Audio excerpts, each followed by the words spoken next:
Well, this is a film. P.T. Barnum really was so ahead of his time and Innovator. an Yeah, innovator. innovator. So with the way that Michael Gracie, the director, would pitch the film to us was think of him like the Jay-Z or the Steve Jobs of his time. He was forward thinking. What's Hey, up? What's up? And look, we cannot start this interview officially until I find out from each of you your all-time favorite musical and why. Then we'll spin it forward. Okay, all right. Okay. Got to start there. Okay. Everything starts there. It's tough for me, but I'm Okay. gonna go with. There's like two that I love the most, and I'm gonna go with the crowd pleaser, Guys and Dolls. Okay, and why? Why?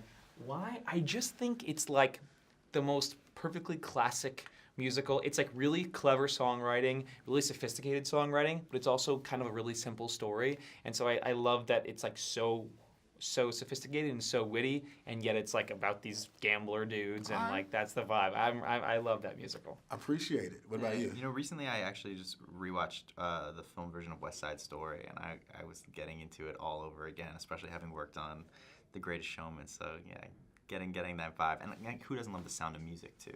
Come on. All right. Come on. I feel you, because that's my mom's favorite. There you go. Yeah, because we boys now. Hey, What's your favorite? Woo! Man, you flipped the script on me. Yeah.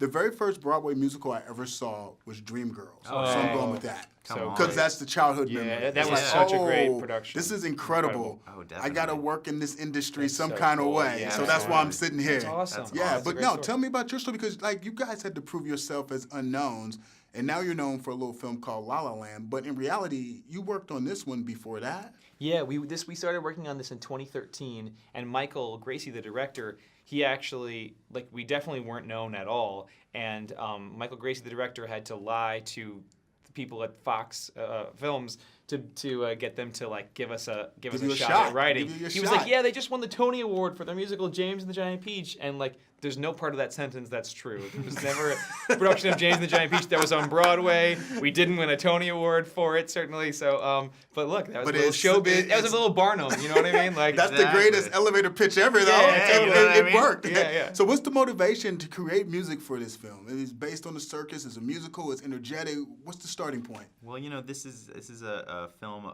P.T. Barnum really was so ahead of his time and Innovator. an Yeah, innovator. innovator. So with the way that Michael Gracie, the director, would pitch the film to us was think of him like the Jay-Z or the Steve Jobs of his time. He was forward thinking.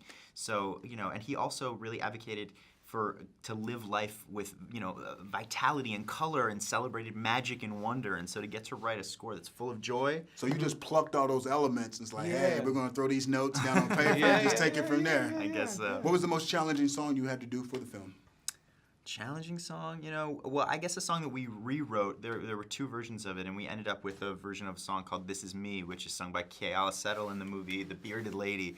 And I guess we couldn't really crack it for a long time, and then Well, Michael kept telling us what the moment was going to be. He was like, "This is supposed to be their big anthem. This is whatever," and we were like, "We don't What? get it. We don't get it at all." And because it was replacing another song that was kind of like a ukulele little kind of vibey song, and we were like. He's like, I'm telling you, you have to write a different song. It's got to be like this big anthem. But it We were wasn't like, for "I the don't Bearded get it." Lady It at was that for Tom time. Thumb, right? Yeah. Oh, And so okay. then we were like, okay. And then we started talking about it, and he was like, guys, where's the song? We're like, we don't know how to write the song.